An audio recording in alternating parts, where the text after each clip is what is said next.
Hi മക്കളെ, എൻ്റെ പേര് ബഹാവുദ്ദീൻ. സൈലത്തിലെ അക്കൗണ്ടൻസി ഫാക്കൽറ്റിയാണ്. ഇന്നത്തെ വീഡിയോയിൽ നമ്മൾ ഡിസ്കസ് ചെയ്യാൻ വേണ്ടി പോകുന്നത് +1 നമ്മൾ കടക്കുന്ന സമയത്ത് നിർബന്ധമായിട്ടും ശ്രദ്ധിച്ചിരിക്കേണ്ട അല്ലെങ്കിൽ അറിഞ്ഞിരിക്കേണ്ട കുറച്ച് ഫാക്ട്സിനെ കുറിച്ചിട്ടാണ്. അതിലേറ്റവും പ്രധാനം 10th നമ്മൾ പഠിക്കുന്ന സമയത്ത് 10ഓളം വിഷയങ്ങളായി നമ്മൾ പഠിച്ചിരുന്നത്. എന്നാൽ ഹയർ സെക്കൻഡറിയിലേക്ക് കടക്കുമ്പോൾ വെറും 6 വിഷയങ്ങൾ മാത്രമേ നമുക്ക് ഡിസ്കസ് ചെയ്യാനുള്ളൂ, നമുക്ക് പഠിക്കേണ്ടതായിട്ടുള്ളൂ എന്നുള്ളതാണ്.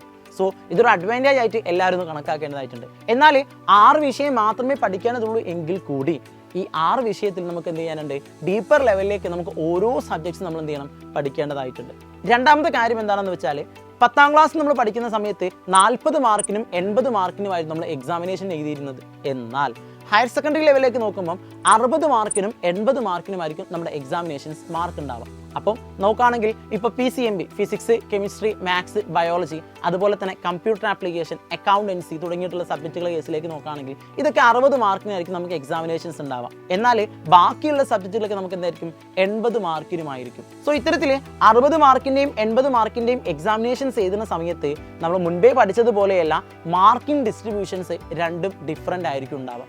ഓക്കെ അല്ലേ? അതായത് ഓരോ 1 വേർഡ് ക്വസ്റ്റ്യൻസിൻ്റെ കേസിലേക്ക് നോക്കുമ്പോൾ, 2 മാർക്കിൻ്റെ ക്വസ്റ്റ്യൻസിലേക്ക് നോക്കുമ്പോൾ, 3 മാർക്കിൻ്റെയും 4 മാർക്കിൻ്റെയും ക്വസ്റ്റ്യൻസിലേക്ക് നോക്കുമ്പോൾ അവിടെ നമുക്ക് എന്ത് ചെയ്യാൻ പറ്റുന്നതാണ്, ഡിഫറൻസ് കാണാൻ പറ്റുന്നതാണ്. മൂന്നാമതായി നമ്മൾ ഏറ്റവും കൂടുതൽ ശ്രദ്ധിക്കേണ്ട കാര്യം എന്തെന്ന് വെച്ചിട്ടാണെങ്കിൽ ഇംഗ്ലീഷിൻ്റെയും സെക്കൻഡ് ലാംഗ്വേജിൻ്റെ കാര്യമാണ്. ഏറ്റവും കൂടുതൽ കുട്ടികൾ അമളി വരുത്തുന്ന ഒരു മേഖലയാണ് ഇംഗ്ലീഷിൻ്റെ കേസ്.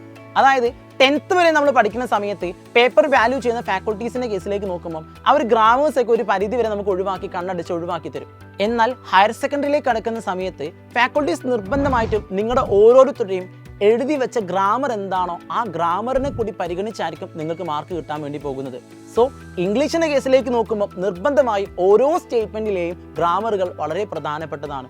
അതുകൊണ്ട് തന്നെ ഇംഗ്ലീഷിൽ ഒരു പരിധി വരെ കുട്ടികൾക്ക് മാർക്ക് കുറവാണ് കിട്ടാറ്. ഓക്കെ, സോ ഈ ഒരു കാര്യം നിർബന്ധമായിട്ടും എല്ലാവരും ശ്രദ്ധിച്ചിരിക്കേണ്ടതാണ്.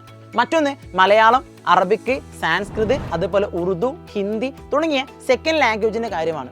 അതായത് സെക്കൻഡ് ലാംഗ്വേജിൻ്റെ കേസിലേക്ക് നോക്കുമ്പോഴും ഒന്നും കൂടി ഡീപ്പർ ആയിട്ട് നമ്മൾ കാര്യങ്ങളൊക്കെ പഠിക്കേണ്ടതായിട്ടുണ്ട്.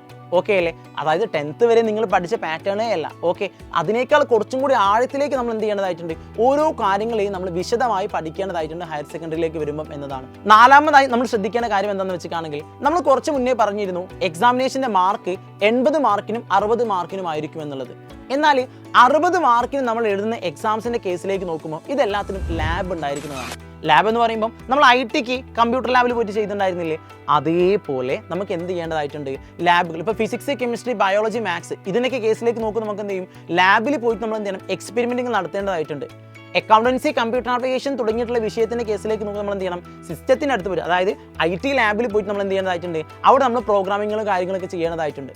സോ ഇത്തരത്തിൽ ഹയർ സെക്കൻഡറിയിലേക്ക് കടക്കുന്ന സമയത്ത് ലാബ് കൂടി നമ്മൾ എന്ത് ചെയ്യേണ്ടതായിട്ടുണ്ട്, പഠിക്കേണ്ടതായിട്ടുണ്ട് എന്നുള്ളതാണ്. സോ ഇതെല്ലാം മുൻകൂട്ടി കണ്ടുകൊണ്ട് നേരത്തെ എന്ത് ചെയ്യുക, എല്ലാ വിദ്യാർത്ഥികളും പഠനം സ്റ്റാർട്ട് ചെയ്യുക. ഹയർ സെക്കൻഡറിയിലേക്ക് കടക്കുന്ന സമയത്ത് ഞാൻ ആദ്യം പറഞ്ഞു ഒരുപാട് വിഷയങ്ങൾ നമ്മൾ ആദ്യമായിട്ട് പഠിക്കുന്ന വിഷയങ്ങൾ, എസ്പെഷ്യലി കൊമേഴ്സിൻ്റെ കേസിലേക്ക് നോക്കുമ്പോൾ ഒരുവിധം എല്ലാ വിഷയങ്ങളും പുതുതായി പഠിക്കുന്ന സബ്ജക്റ്റുകളാണ്.